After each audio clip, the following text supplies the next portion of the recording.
Welcome back. We're here for another Whodat that was requested. This one is on Savion Byrd, which, his recruitment towards the end was there was a little drama involved, a lot of uncertainty whether he was going to be a Sooner or not. This one was requested by Bill Perrin. We really appreciate you commenting, and we've seen you comment multiple times, and we like to hear what you have to say, and so we're taking care of this one for you.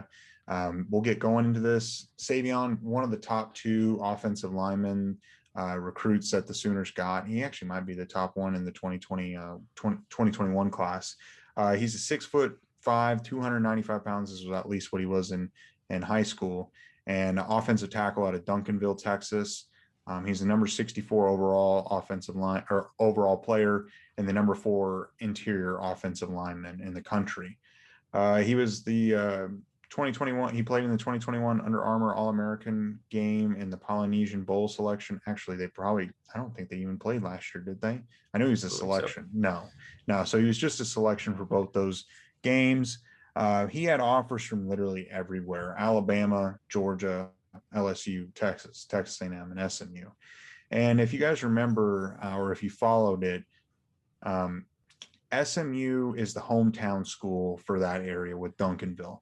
SMU has a lot of ties to that school. They've pulled a lot of players from the Duncanville area in that, Dallas, Fort Worth region, and they have quite a presence there.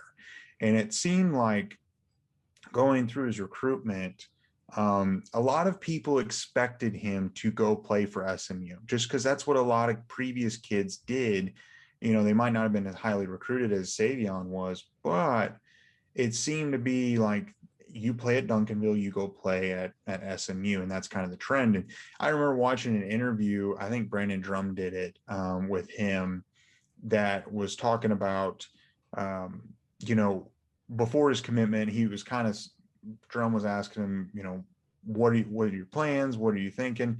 And I remember him saying, you can't please everyone. You got to take care of yourself, or something along those lines. And in that moment, it kind of made me think he kind of told us what he was going to do before he even committed, because he wasn't going to follow in everyone's footsteps. And he ended up picking the Sooners in the end. He was a, national signing day commit for the Sooners. We had no idea, but I felt really good going into that commitment.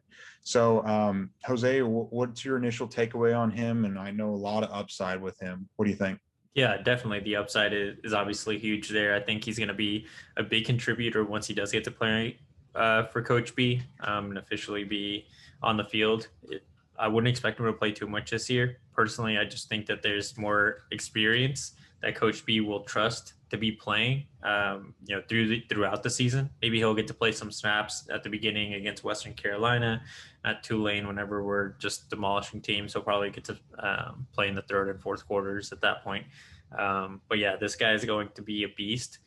I'll be interested to see where he gets to play, though. He's kind of in that limbo in regards to like offensive lineman, where he's athletic enough and big enough to play tackle, but he's not so tall that he wouldn't fit in as a guard. And obviously in high school, he played throughout the line. So he understands the technique to play wherever. It'll just kind of be where we fill in with the recruits that we're getting, right? Because we've got Jake Taylor and Jacob Sexton coming in next year's class.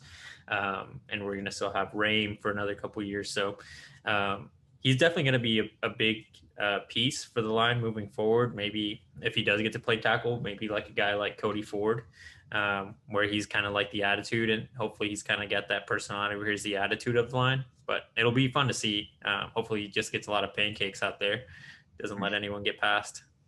Yeah, and you bring up that deal of where he's versatile enough to play in different positions along the line, guard or tackle. He's not much of a center. And his sophomore year, he played left tackle. Junior year, played as a defensive tackle. And then senior year, finished out, I don't know if it was right or left guard. So he's literally played on both sides of the ball for a big time, high school. And then played left tackle, played interior. He can play wherever he wants. And I think where it's going to be interesting to see, and where we'll kind of get the idea of what Coach B is projecting him to be is his weight. I feel like if they're going to make him a tackle, he's got the size. He's going to probably be getting, he's 295 according to what he was in high school. He might get up to 330, 325, 330.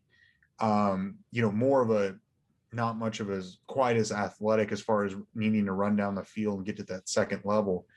Or if they want to play him as guard, they might keep him closer to like 315. That 10 pounds makes a big difference when you're talking about that much weight and keeping their athletic ability, be able to pull the guard position. So I do agree. I don't think he's going to play this year, barring some catastrophic injuries along the line and potential starters. But he would be a good starter for, or like an emergency start if we needed to for, anyone that got hurt. But I almost think he's going to project more as a guard, because when I think of our current makeup in our line this year, this 2021 season, we've got two starting guards that are both seniors this year. So you got Hayes and Robinson. They're going to be gone after this year. They're going to need to fill that role.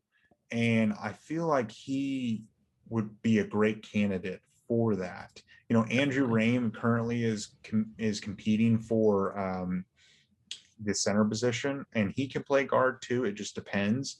And then another guy that could be competing for that spot is like Marcus Hicks, who was the defensive lineman that switched over to the offensive line. He's about 6'5" as well, but they're going to bulk him up some. And then you think of some of the recent commits like Colton Montgomery, Anton Harrison. Well, Anton Harrison is more of a guard, but then you Bray Walker and all them. There's quite a few tackles on the on the roster right now. I feel like he's going to fit in as a guard. It's where he played in high school. I think they're going to keep him around 315.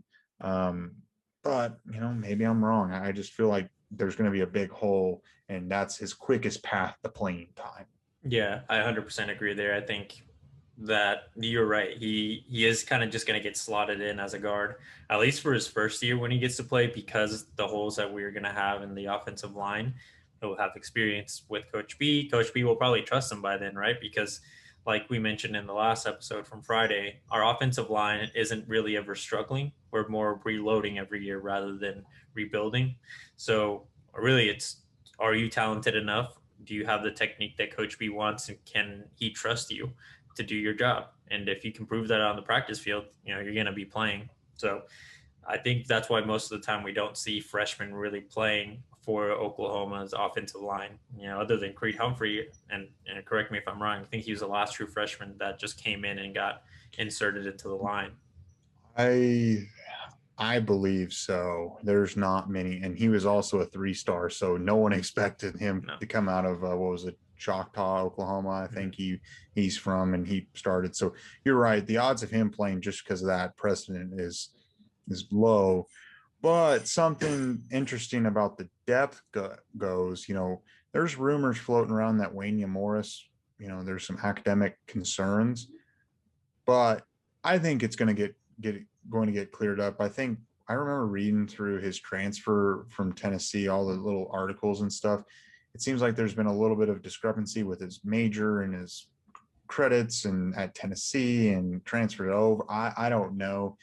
I would imagine it's going to get addressed, but the tackle position, if Wanya Morris can't play, there's just a lot of uncertainty. And then what Lincoln Riley talked about end of last week at his press conference, he talked about that there's a lot of combinations going on at the 2 tackle position and the center position.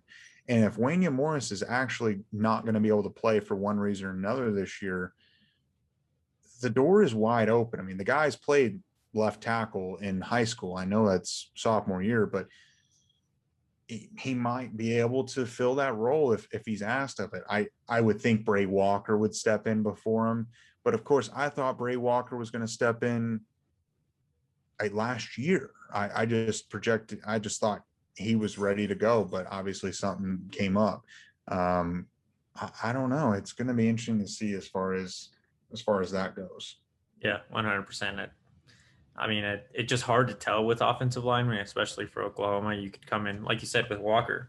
You could be super talented coming out of high school, but if you don't show Coach B what he wants to see in practice, then your playing time is just not going to come. But I don't think Savion Byrd is going to have that issue. Obviously, we just went through the versatility he had in high school. I mean, at this point, it's just impress Coach B in practice.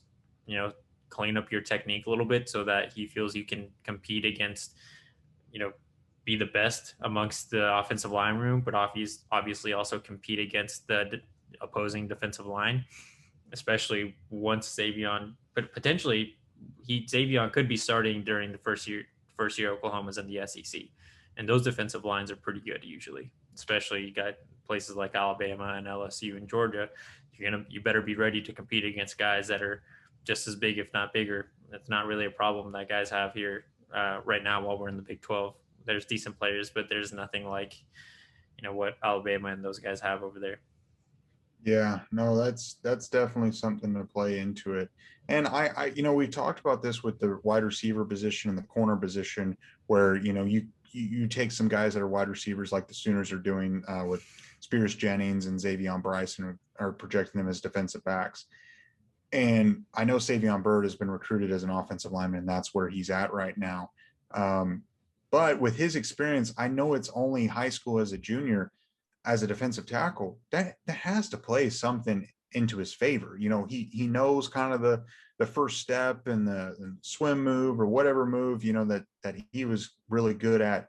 He knows he kind of has an idea of what a defensive lineman's looking for, and he's played that side of the ball. I think that type of stuff will pay dividends down the road. I know it's only high school level, but just having that in your brain at least is like a baseline. I really think that's going to play a big role for him and benefit him long term.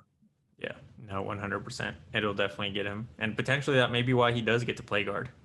He's not gonna. It's not like He's never played on the outside for the defensive line. At least in high school, he didn't. So he'll know the technique to look for when he's facing a defensive tackle. Yeah, definitely. So I think that's all I've got for him. Do you have anything to add? Any final thoughts on him? No, it'll be exciting once he is on the field, but I think we can both agree that he probably won't be seeing much playing time during his freshman year. Yeah, just a guy with a very, very high ceiling and a lot of potential.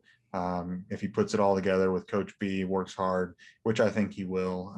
He has all the athletic ability in the world, so there's no reason why he can't project as a starter for multiple years for the Sooners and be a high round draft pick for any NFL team out there. So anyway, we really appreciate it if you made it this far. And that we appreciate the requests, and then anyone else that has a request, or even if you've already made a request before, send us another one. We're eventually going to go through all these guys. We don't really have a preference in the order, but if you want to see someone in the next week or two, let us know. And so we really appreciate the support. Make sure to hit the like button, subscribe, and let us know what you think. Thanks.